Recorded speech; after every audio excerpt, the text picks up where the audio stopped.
Shalom, salam sejahtera Bapak Ibu dan saudara-saudari yang dikasihi Tuhan Yesus Kristus. Bapak Ibu yang hendak mendengarkan renungan firman Tuhan hari ini, saya mengajak kita untuk mempersiapkan hati dan pikiran kita. Marilah kita menyambut firman Tuhan, sebelumnya kita akan berdoa. Marilah kita berdoa. Kasih karunia dan damai sejahtera dari Allah Bapa Tuhan kita dan dari anaknya Tuhan Yesus Kristus menyertai kamu sekalian. Amin. Saudara-saudari yang diberkati Tuhan Yesus, firman Tuhan untuk kita renungkan dan kita akan lakukan dalam hidup kita setiap hari pada hari ini tertulis di dalam Mazmur 149 ayat 4. Sebab Tuhan berkenan kepada umat-Nya, Ia memahkotai orang-orang yang rendah hati dengan keselamatan. Demikianlah firman Tuhan. Saudara-saudari yang dikasihi Tuhan Yesus Kristus, salah satu karakter Yesus yang sangat nampak dalam pelayanannya selama Ia di dunia adalah kerendahan hati. Rendah hati yang dimiliki Tuhan Yesus nampak sampai ketaatannya. Dia bersedia melakukan kehendak Bapa, yaitu tersalibkan. Rendah hati berarti sikap yang memposisikan diri kita tidak lebih tinggi, tidak lebih penting, tidak lebih utama, tidak lebih pintar, tidak lebih benar dari orang lain. Rendah hati itu adalah karakter di mana kita memposisikan diri kita lebih rendah dari orang lain. Dan itu jelas sekali ditunjukkan oleh Tuhan Yesus selama Ia hidup dan melayani di tengah-tengah dunia ini. Yesus mengambil rupa seorang anak dan memposisikan diri menjadi manusia biasa hanya untuk keselamatan manusia. Bapak, Ibu, dan saudara-saudari yang dikasihi Tuhan Yesus Kristus, rendah hati merupakan hal yang mudah untuk diucapkan tapi begitu sulit untuk dilakukan.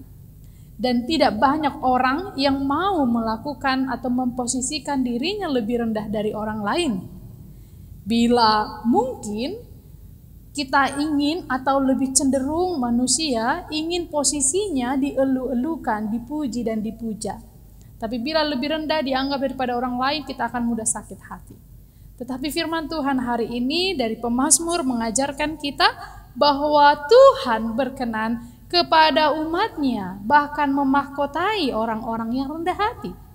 Jadi dikatakan untuk dapat dimahkotai oleh Tuhan, pemazmur mengatakan yaitu hanya kepada mereka orang-orang yang rendah hati. Maka rendah hati harus menjadi gaya hidup kita. Rendah hati harus menjadi bagian dari karakter kita. Sekalipun pesan agar rendah hati ini banyak kita temukan baik dalam perjanjian lama dan perjanjian baru, berulang-ulang mungkin kata rendah hati ini selalu disebutkan, tetapi tidak banyak orang yang mudah melakukan ini.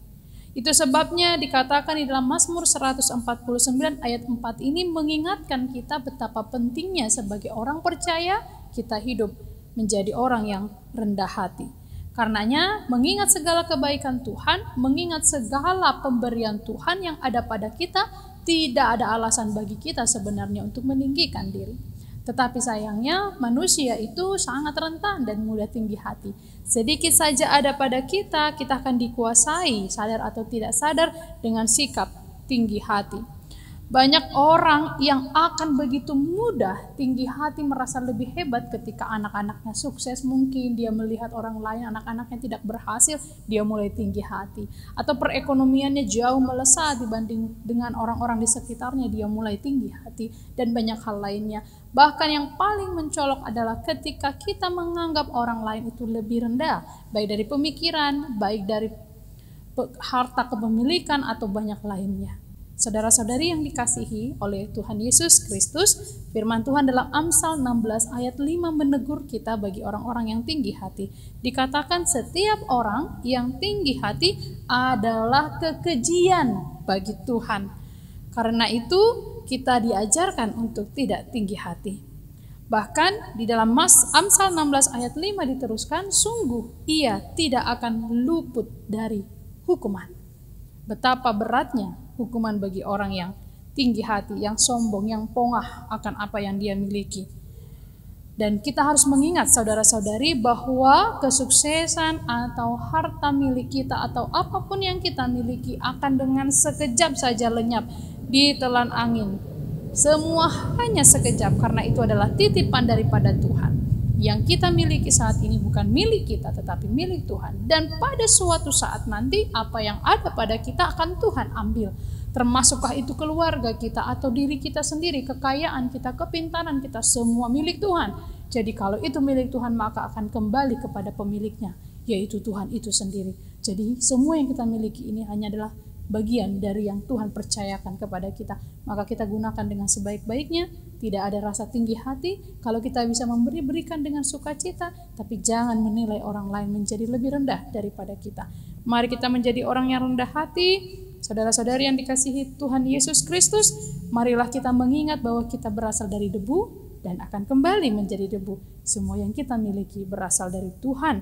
Kita tidak boleh merasa atau berpikir bahwa segala sesuatu yang kita miliki, baik kekuasaan, baik kekayaan, status sosial, semuanya karena kekuatan tangan kita, bukan. Tapi semua kepandaian, kehebatan kita, Tuhanlah yang memberikannya. Allah menentang orang yang congkak, tetapi Dia sungguh berkenan dan mengasihi orang yang rendah hati dan memahkotainya dengan keselamatan. Kiranya firman hari ini menguatkan kita, mengingatkan kita menjadi orang yang rendah hati. Amin.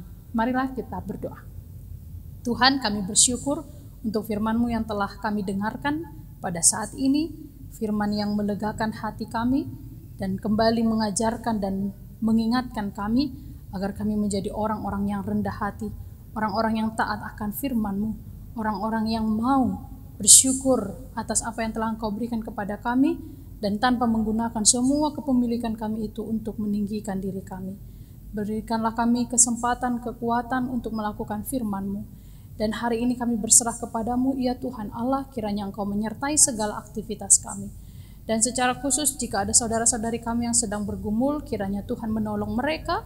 Jika ada yang sedang sakit, terbaring lemah di rumah sakit atau di rumahnya, ya Tuhan, sembuhkanlah kiranya mereka. Terima kasih Tuhan yang maha baik, terpujilah nama-Mu. Di dalam Kristus Yesus kami berdoa dan mengucap syukur. Anugerah dari Tuhan kita Yesus Kristus, kasih setia dari Allah Bapa, dan persekutuan dengan Roh Kudus menyertai kamu sekalian. Amin. Demikianlah firman Tuhan pada hari ini. Salam sukacita untuk setiap saudara-saudari dan selamat memasuki masa-masa perenungan atau masa passion untuk kita semua. Tuhan Yesus memberkati.